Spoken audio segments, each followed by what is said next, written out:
And we have free legal advice for all of you. There's something that you feel our viewers should definitely know about new changes in accident benefits.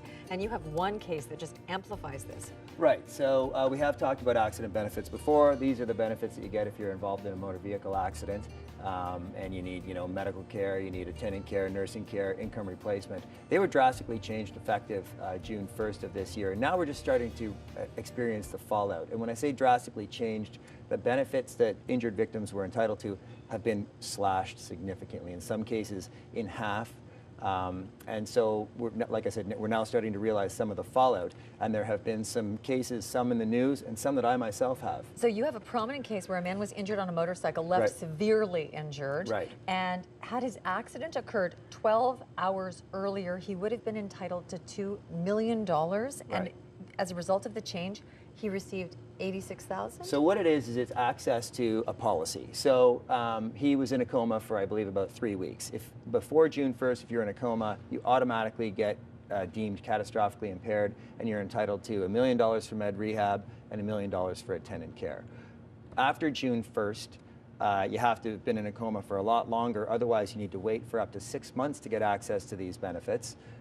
So you have to wait, but then even when you do get access to them, if you get access to them, instead of having $1 million for med rehab and attendant care, there's $1 million for both combined. Well, the person in the coma, I mean, it's not relevant for them because they're just being cared for, but I'm thinking of the families. Well, sure. Well, and in fact, the person in the coma, eventually when they come out of the coma, they're typically left with some pretty severe impairments. So when they get discharged home, they need often all ramps, kinds of rehabilitation, wheelchairs, all sorts of care.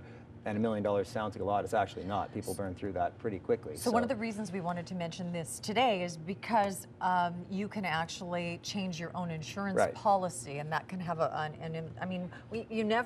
these are the sorts of things that you never hope you'll ever have to deal with, or anyone you'll know or love will ever have to deal with. But well, and you hear about it and you kind of gloss over until you know a real life example of somebody who experiences this. And yeah, so the solution is firstly, I guess, to go to your broker and get optional benefits, which are basically you can get an increased amount of benefits. Unfortunately, the optional benefits don't allow you to get the automatic entitlement like you could before June 1st, which is going to be a problem for some people, but at least you can get access to more money, and it's not particularly expensive.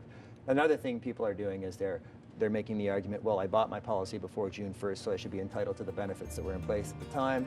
And then the other thing is, I guess, speak to your local MPP when they go to make these changes. You may want to have a say.